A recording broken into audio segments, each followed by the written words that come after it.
Baik, kita mulai kuliah kita.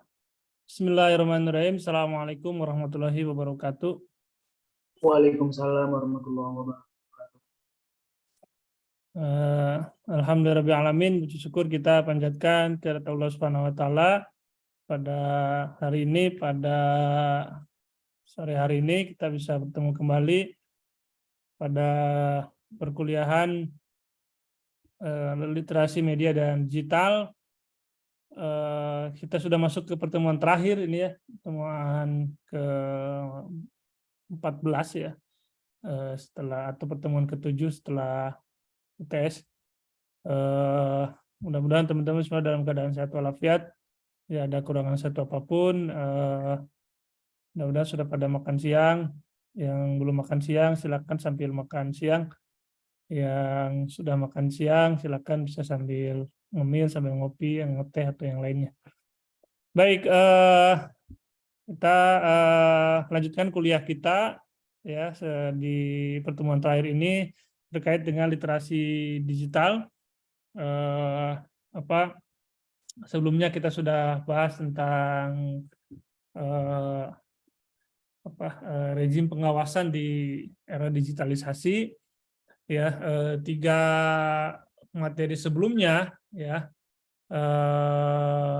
yang sudah kita bahas itu kita terkait dengan wacana makro ya, wacana makro atau dari wacana makro tentang konsep digital dan media sosial dari perspektif kritis ya.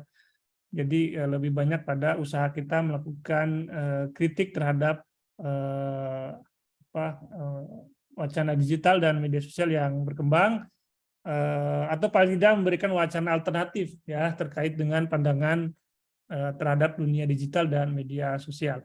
Nah, di pertemuan terakhir ini ya kita coba maksimalkan tentang kompetensi digital atau literasi digital ya, seperti yang sudah Bapak sampaikan di pertemuan awal, yaitu kita akan membahas 4 modul ya yang diterbitkan oleh Kementerian Informasi dan Komunikasi tentang literasi digital. Ya, meskipun tentu dari 4 modul ini juga waktunya ternyata tidak cukup untuk menjelaskan semuanya. Jadi nanti akan Bapak bahas salah satu inti dari 4 modul yang dikeluarkan oleh Kementerian atau Kominfo terkait dengan literasi digital. Karena kelas yang lain itu kuliahnya kan hari Senin, kebetulan hari Senin kampus diliburkan ya, jadi sebenarnya Bapak sudah share juga link Zoom-nya ke kelas A1 A2 supaya ikut bergabung ya di kelas hari ini, meskipun misalnya tidak bisa gabung,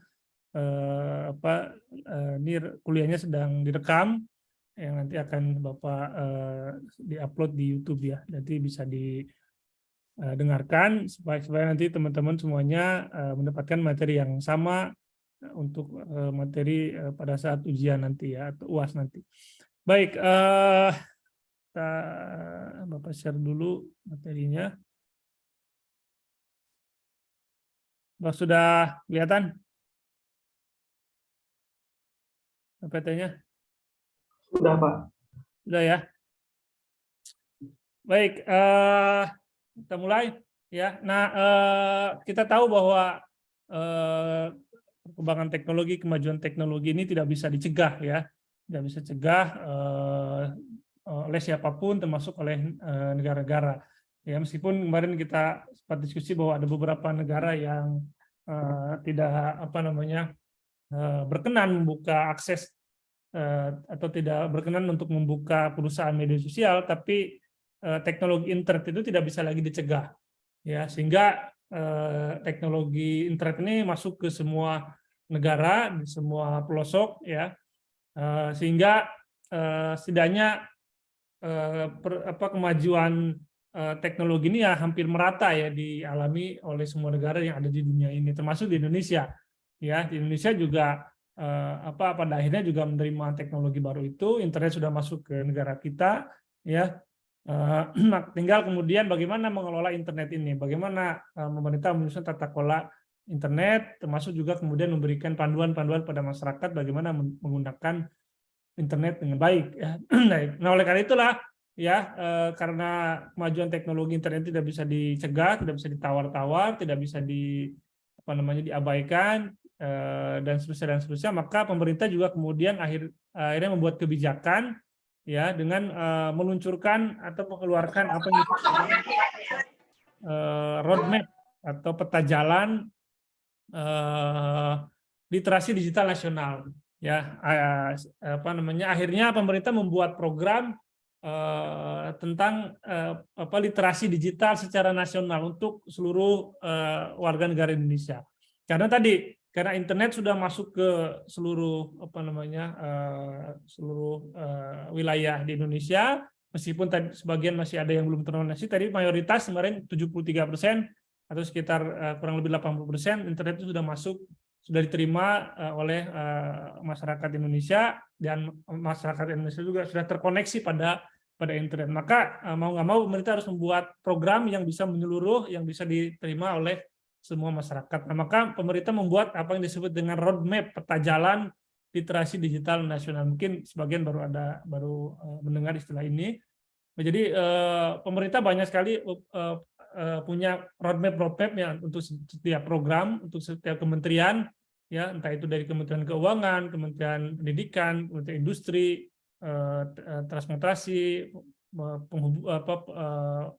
Perhubungan, dan seterusnya, termasuk juga di Kementerian Informasi dan Komunikasi itu punya program namanya Peta Jalan Literasi Digital Nasional yang sudah disusun sejak tahun 2021 sampai dengan 2024 nanti, setelah selesai pemerintahan Jokowi periode kedua itu 2024. Nah, ini jadi pemerintah sudah membuat literasi digital nasional untuk merespon perkembangan teknologi digital yang ada hari ini.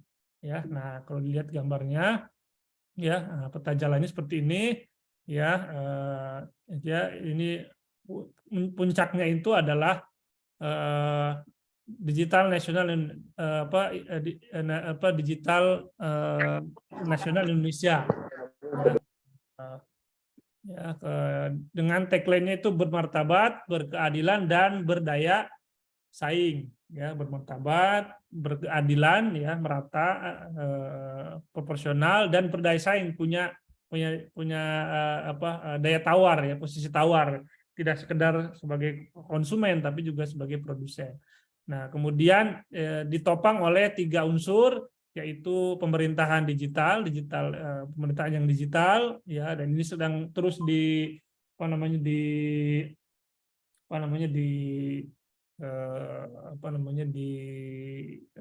sosialisasikan, dikampanyekan, ya, terus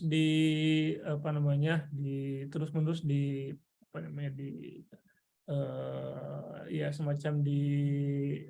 disosialisasikan, ya, digalakan, ya. Artinya tata kelola pemerintah ini sekarang sebisa mungkin sudah melalui digitalisasi, baik itu permohonan, ya, untuk termasuk perangkat kerasnya, perangkat lunaknya, itu semua sudah serba digital. PNS juga sekarang sudah mulai menggunakan prinsip digital, kan, gitu, ya, dan seterusnya. Kemudian juga ditopang oleh masyarakat digital, artinya masyarakat juga harus terkoneksi pada internet, pada digital. Kalau misalkan pemerintahnya sudah melakukan digitalisasi, maka mau nggak mau rakyatnya juga harus melakukan digitalisasi. Nah, supaya masyarakat juga terdigitalisasi, maka seluruh wilayah di Indonesia itu harus terkoneksi pada internet. Maka pemerintah juga terus melakukan program-program percepatan akses terhadap internet, ya. Maka itu pemerintah daerah itu punya program namanya Internet Masuk Desa, masuk di Jawa Barat, ya.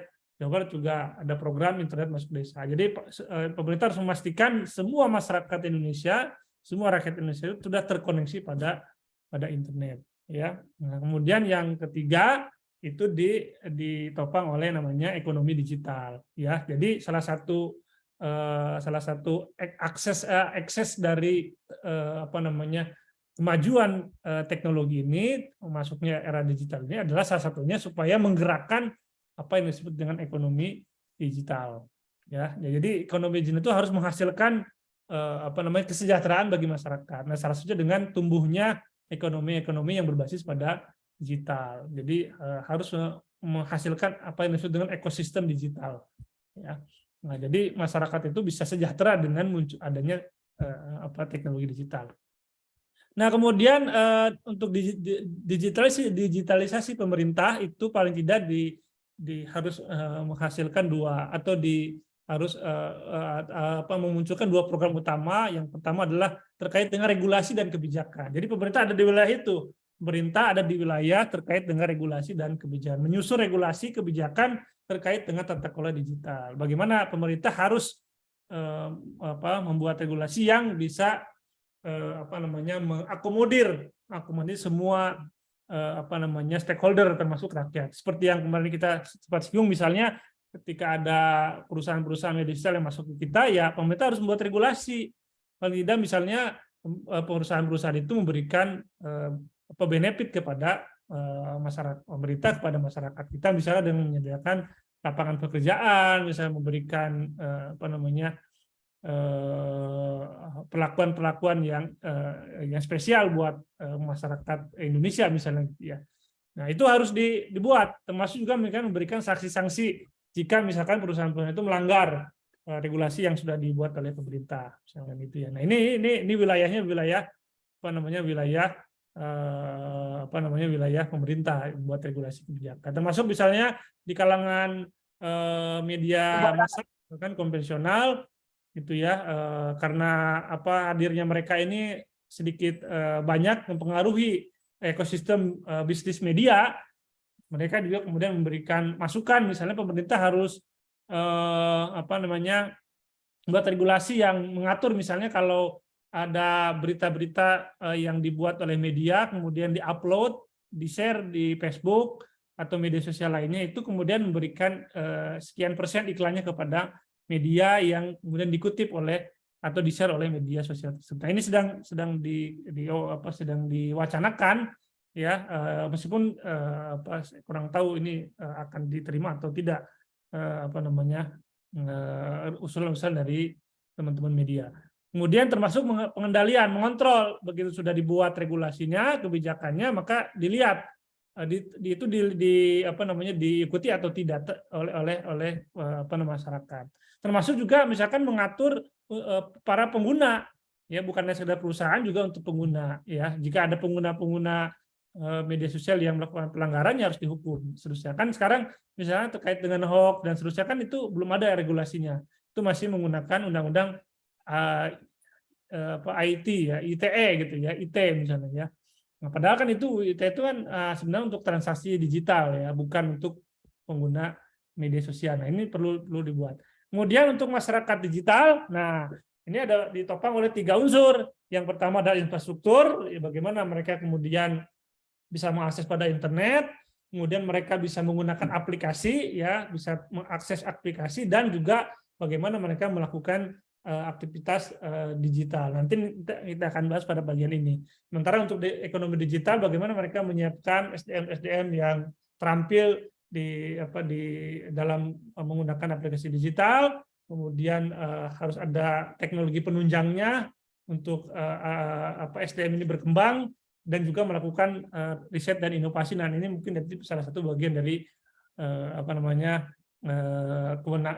wilayah dari pendidikan, ya, bagaimana melakukan riset dan inovasi untuk melahirkan masyarakat ekonomi berbasis pada digital gitu ya. Nah, ini ya peta jalan literasi digital nasional kita yang ditopang oleh 3 unsur: pemerintah, masyarakat, dan ekonomi digital, yang di masing-masing juga punya program utamanya atau punya komponen-komponen pendukungnya, ya. Ada di wilayah pemerintah digital ada regulasi dan kebijakan, juga ada pengendalian, sementara di masyarakat kecil ada akses infrastruktur, aplikasi, dan akses digital. Ekonomi digital ada SDM digital, teknologi penunjang, dan riset dan inovasi. Nah, dari ketiga ini kita akan fokus pada masyarakat digital, ya, sebagai kita sebagai bagian daripada upaya untuk mengedukasi teman-teman semua, dan diharapkan teman-teman juga nanti bisa menyebarluaskan pada yang lainnya, ya. Jadi kita akan fokus pada yang di poin kedua, masyarakat digital, khususnya di aktivitas digital. Saya kira untuk infrastruktur aplikasi kita anggap semuanya sudah oke, karena teman-teman sudah akses media, sudah akses pada internet, sudah bisa menggunakan aplikasi. Dan sekarang bagaimana caranya melakukan beraktivitas di dunia digital dengan baik. Ya, nah oleh karena ya kemudian Kominfo juga meluncurkan 4 modul ya yang terkait dengan aktivitas digital. Ya, 4 modul itu ada 4. Yang 4 modul itu yang pertama ada namanya digital skill atau kecakapan digital, bermedia digital. Yang tujuan utamanya adalah bagaimana meningkatkan kemampuan individu dalam mengetahui, memahami, dan menggunakan perangkat keras dan juga piranti lunak, TIK, teknologi informasi komunikasi, serta sistem operasi digital dalam kehidupan sehari-hari. Ya, lebih kepada kemampuan teknis. Ya, bagaimana mereka bisa tahu tentang internet, kemudian bisa aplikasi, ya, kemudian juga bisa melakukan kegiatan berbasis pada teknologi digital. Kemudian yang di samping kanan itu namanya digital safety, ya, yaitu aman bermedia digital. Ya, ini tujuan dari modul ini yang adalah untuk menghasilkan atau meningkatkan kemampuan individu dalam mengenali, mempolakan, menerapkan, menganalisis, menimbang, dan meningkatkan kesadaran keamanan digital dalam kehidupan sehari-hari. Nah, kadang-kadang kita lupa ketika kita melakukan aktivitas di dunia digital, itu sebenarnya kita sedang menyampaikan informasi terkait diri kita. Kan sudah kemarin kita Bapak bahas ya, tidak ada yang gratis di dalam aktivitas dunia maya, termasuk di media sosial. Maka hati-hati membuat data, menyimpan data, mengelola data, karena semuanya itu sudah direkam. Ya, pastikan data-data yang sangat private, sangat rahasia itu jangan sampai dipublikasikan, ya, karena tidak dipublikasikan saja, ya, kita sudah lihat dan mendengar, membaca berita tentang kebocoran data-data pribadi, kan itu sudah kita sering dengar, ya. Nah, apalagi kalau kita kemudian mempublikasikan hal yang sifatnya rahasia. Jadi kita harus benar-benar melakukan kegiatan yang aman di dunia digital. Kemudian yang ketiga namanya digital culture atau berbudaya media digital. Ya, tujuan dari modul ini adalah untuk meningkatkan kemampuan individu dalam membaca, menguraikan, membiasakan, memeriksa, dan membangun wawasan kebangsaan, nilai Pancasila, dan Bhinneka Tunggal Ika. Nah, ini lebih pada karakter kita, ya, karakter kita sebagai orang Indonesia yang memiliki falsafah Pancasila ini, agar senantiasa melakukan aktivitas di dunia digital itu dengan berbasis pada nilai-nilai Pancasila. Ya, nah ini nanti silakan dipelajari lagi bagaimana wawasan kebangsaan, nilai Pancasila itu kita praktekkan di dalam kita bermedia digital. Yang hari ini mungkin orang sudah sangat a priori tidak peduli dengan apa sih kita bicara wawasan kebangsaan, nilai Pancasila, Bhinneka Tunggal Ika gitu ya. Nah, padahal itulah penting ya. Itu penting karena itu identitas kita sebagai sebuah bangsa.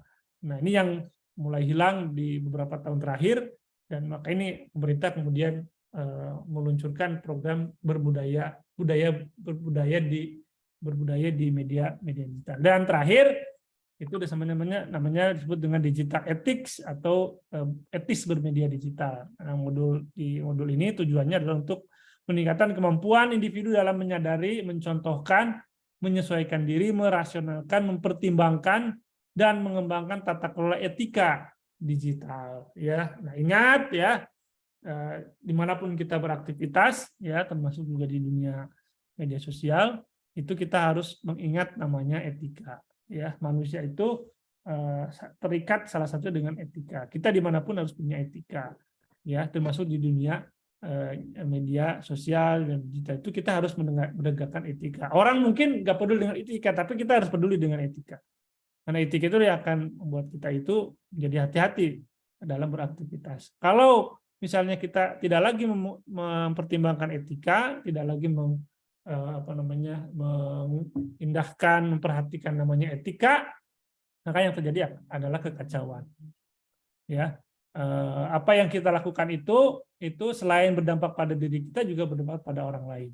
Jadi kita harus menyelamatkan diri kita sendiri dan juga orang lain ya dari aktivitas atau tindakan kita. Jangan sampai tindakan kita itu merugikan orang lain lah begitu. Nah, itu ya. Jadi untuk aktivitas digital pemerintah mengeluarkan 4 modul ya, yaitu tentang kecakapan digital, kemudian keamanan bermedia digital, berbudaya media digital, dan etis bermedia digital. Nah, dari keempat ini ya apa namanya, ada beberapa poin ya di dalam modul itu, ada beberapa bab ya. Nah, inti-inti dari apa namanya pembahasan yang tadi ya, misalkan kalau di modul yang pertama cakap bermedia digital itu ada 6 poin pembahasan. Yang pertama namanya literasi digital dan kecakapan digital. Jadi mengenal apa itu literasi digital dan kecakapan digital. Kemudian meninjau lanskap digital. Kondisi digital kita itu seperti apa sih secara keseluruhan. Nah, kita tuh harus tahu juga. Harus melek lah ya. Paling tidak anak mahasiswa ini tahu ya tentang pertumbuhan, tentang jumlah statistik, tentang terkoneksi dan seterusnya itu paling tidak tahu lah ya. Kemudian menjelajahi mesin pencarian informasi. Kita tahu tentang prinsip-prinsip atau algoritma dari mesin pencarian informasi. Ya, untuk apa sih mesin pencarian informasi itu kita gunakan? Ya, kita maksimalkan, kita optimalkan dalam meningkatkan kapasitas diri kita. Ya. Kemudian memahami aplikasi percakapan dan media sosial. Nah, kita juga akan diberikan pemahaman tentang apa sih prinsip dasar dari aplikasi percakapan dan apa namanya media sosial. Kita harus paham itu, ya logikanya, apa namanya prinsipnya ya, seperti yang kemarin sudah Bapak singgung sedikit ya. Kemudian mengenal dompet digital, loka pasar dan transaksi digital. Ya, kalau kita sudah ada kegiatan ekonomi di dalam teknologi digital itu, kita harus paham juga tentang ini ya. Dan terakhir adalah apa namanya, ini semacam tes ya di modul itu tentang kemampuan digital kita ya. Itu untuk modul yang pertama. Yang kedua namanya budaya bermedia digital, itu ada 6 poin ya. Yang pertama ada budaya digital sebagai penguatan karakter berbangsa manusia modern ya. Jadi sebelum ada teknologi digital ini kan, berbudaya itu kan itu dilihat dari kehidupan sehari-hari di lapangan ya, di kehidupan real ya. Bagaimana orang menggunakan pakaian batik, bagaimana orang makan sambil duduk misalnya, makan tidak sambil ngobrol. Itu kan budaya yang terlihat ya dulu sebelum ada teknologi. Nah, sekarang kan ada teknologi, bagaimana budaya itu juga tampil di apa namanya di ruang digital. Budaya itu harus disampaikan juga di ruang digital, harus nampak juga di ruang digital itu ya. Nah, jadi budaya itu mesti muncul ya, nah, muncul di ruang digital ya, sehingga budaya itu masuk juga di ruang digital ya. Nah, kalau misalkan di media digital itu kira-kira apa budaya-budaya yang bisa tercover ya. Kalau misalkan aktivitas yang real seperti menggunakan pakaian, cara bicara dan sebagainya itu susah ya, paling tidak di dalam menulis gitu ya, dalam berargumentasi itu paling tidak muncul karakter budaya tersebut. Yang kedua namanya internalisasi nilai Pancasila dan Bhinneka Tunggal Ika sebagai warga negara digital citizenship, warga negara digital, atau kita sebut dengan netizen ya. Nah, jadi bagaimana nilai-nilai Pancasila juga terinternalisasi ya pada mereka yang terkoneksi pada internet ya. Jadi kita tidak boleh melupakan bahwa kita itu punya ini apa namanya Pancasila ya, negara kita punya Pancasila ya, itu sebagai panduan ya berwarga negara gitu ya. Yang ketiga digitalisasi kebudayaan dan teknologi informasi komunikasi ya. Budaya-budaya itu bukan sesuatu yang mutlak, yang tidak terdigitalisasi. Semua hal bisa terdigitalisasi termasuk budaya. Ya, nah sekarang budaya-budaya yang ada itu bagaimana caranya juga bisa terdigitalisasi. Meskipun mungkin bagi sebagian kalangan itu akan merusak apa namanya keaslian dari budaya itu. Ya, tapi sekali lagi namanya budaya itu bukan sesuatu yang sakral, dia bisa juga berubah. Yang keempat, cintai produk dalam negeri ya. Salah satu luaran dari berbudaya itu adalah kita mencintai produk-produk dalam negeri. Entah itu dalam bentuk gagasan, entah itu dalam pikiran, ide, maupun dari bentuk atau barang ya. Yang kelima, hak-hak digital. Kita harus paham itu. Kemudian juga yang keenam, budaya komunikasi digital dalam masyarakat Indonesia. Jadi beda antara berkomunikasi secara langsung dengan berkomunikasi di dunia media digital. Itu harus paham itu, ya, karena dua-duanya dua ruang yang berbeda yang kita perlu memahaminya. Kemudian yang ketiga adalah namanya aman bermedia digital. Ya, bagaimana kita harus aman, harus nyaman, selamat ketika kita beraktivitas di dunia digital. Di modul yang ketiga ini ada 7 pembahasan. Yang pertama adalah amankan diri dan sesama di ruang digital.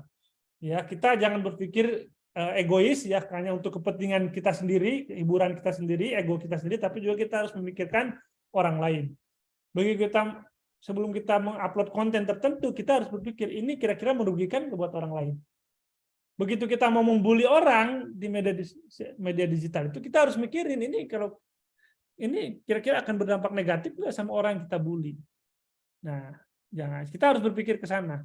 Ya, jangan sampai kata-kata kita itu kemudian bisa menghancurkan orang, bisa merugikan orang lain.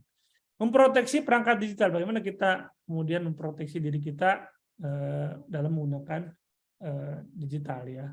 Tadi tentang password ya, atau yang lainnya itu bagaimana kita menjaga itu supaya tidak bocor. Kemudian yang ketiga, perlindungan identitas digital dan data pribadi di platform digital. Nah, ini yang menjadi isu penting juga, bagaimana para perusahaan media sosial itu menjamin data kita itu kemudian tidak bocor, tidak digunakan tidak dengan semestinya.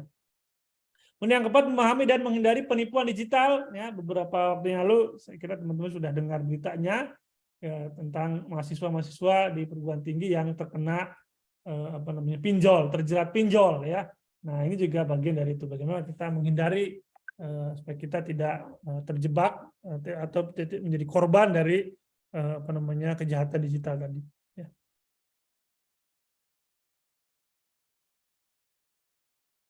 Kemudian yang kelima adalah melindungi rekam jejak digital. Kita sudah udah familiar dengan rekam jejak digital ya. Bisa di tracking ya, semuanya bisa bisa terekam, bisa tersimpan, bisa terdokumentasikan. Nah, hati-hati gimana caranya supaya data-data kita itu yang sudah kita publish itu bisa terlindungi, jangan sampai digunakan oleh pihak-pihak yang tidak berkepentingan, tidak bertanggung jawab.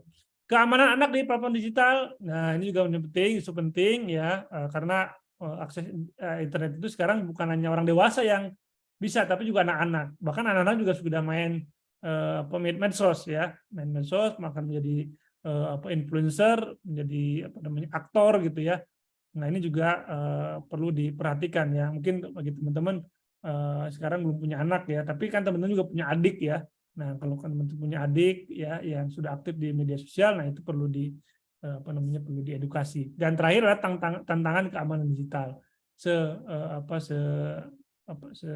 Rapat-rapatnya kita melindungi diri kita di era digital ini, di dunia digital itu pasti juga akan suatu saat akan kena juga gitu ya. Nah, paling tidak kan nama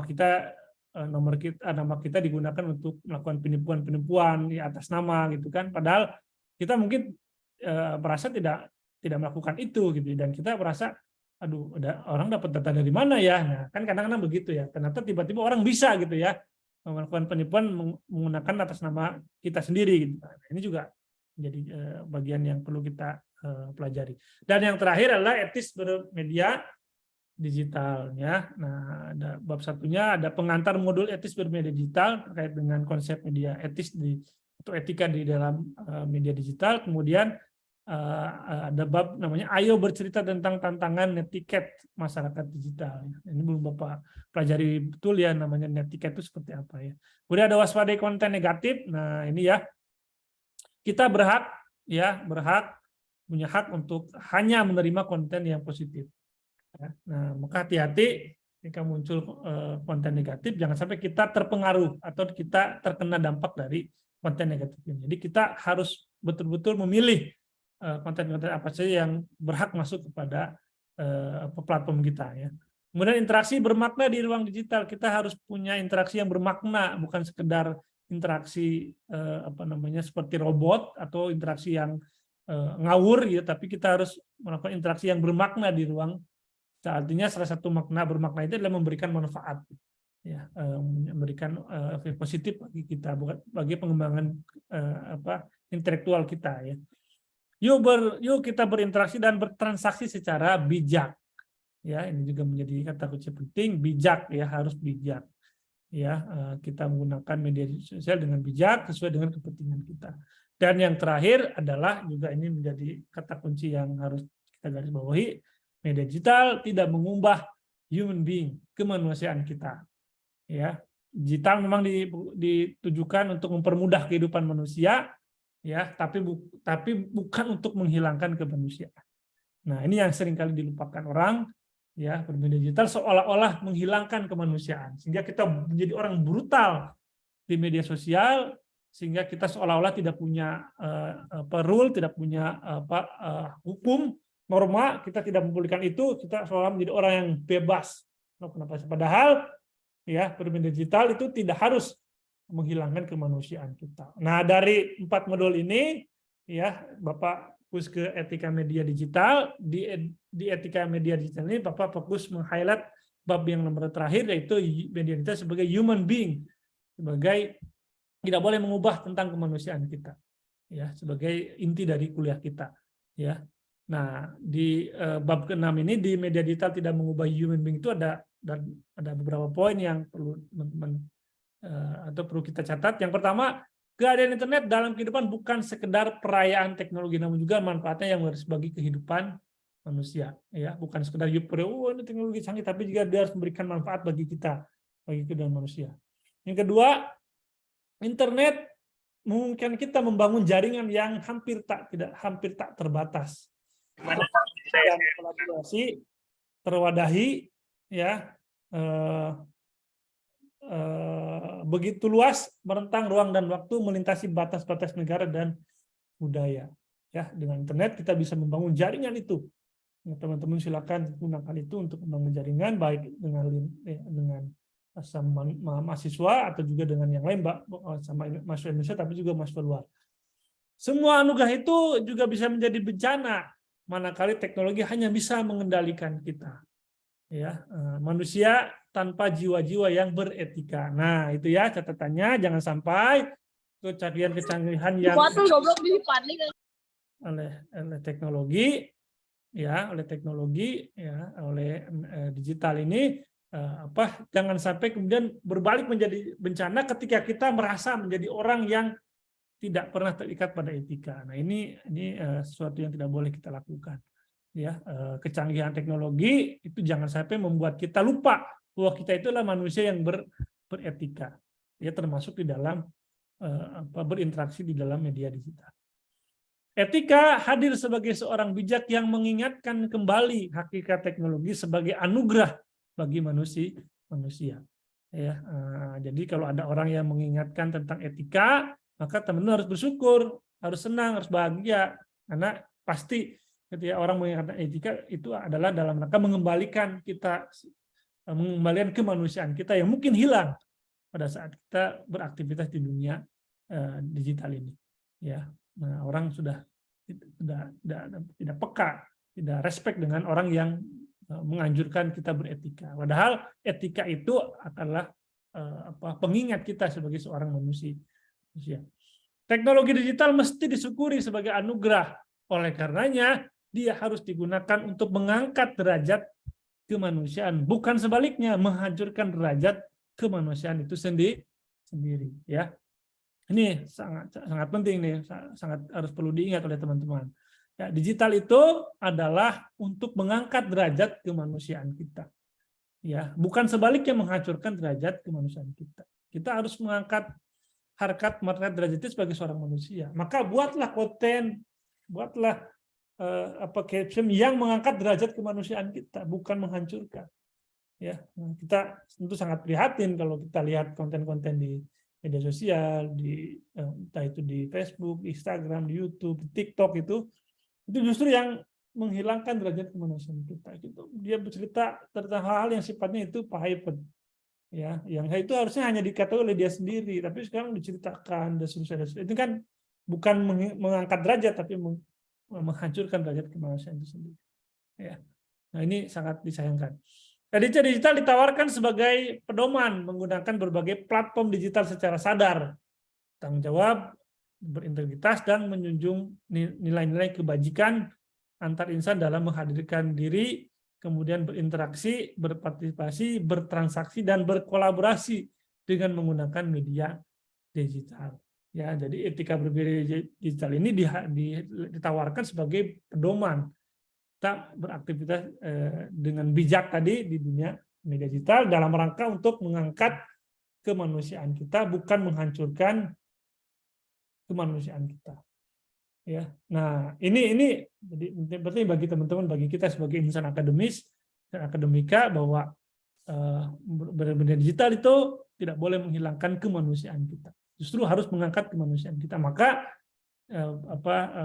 lahirkanlah konten-konten yang menunjukkan karakter kebudayaan kita, ya, yang itu kemudian menyebarkan nilai-nilai yang positif buat yang lain, sehingga kita menjadi orang yang selamat di dunia digital dan juga menyelamatkan orang lain. Saya kira itu ya sebagai kuliah penutup mata kuliah edukasi media digital ini. Mudah-mudahan bisa bermanfaat, ya, bisa memberikan wawasan, memberikan tambahan pengetahuan terkait dengan dunia digital, khususnya di dalam konteks berinteraksi, berkomunikasi di ruang digital melalui platform media sosial. Sekira itu, terima kasih. Silakan bagi teman-teman yang ada pertanyaan, mangga. Silakan.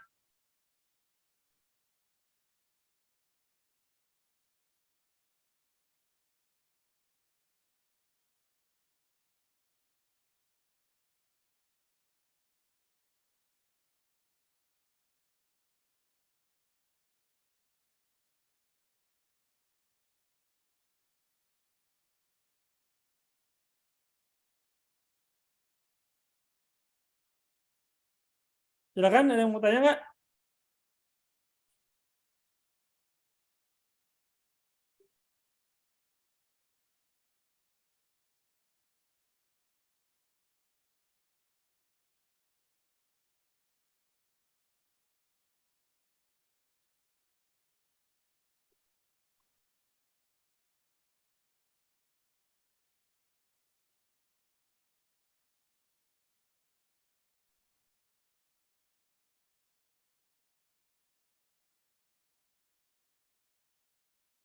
Halo, mau tanya? Cukup, Pak. Tidak ada, Pak. Cukup.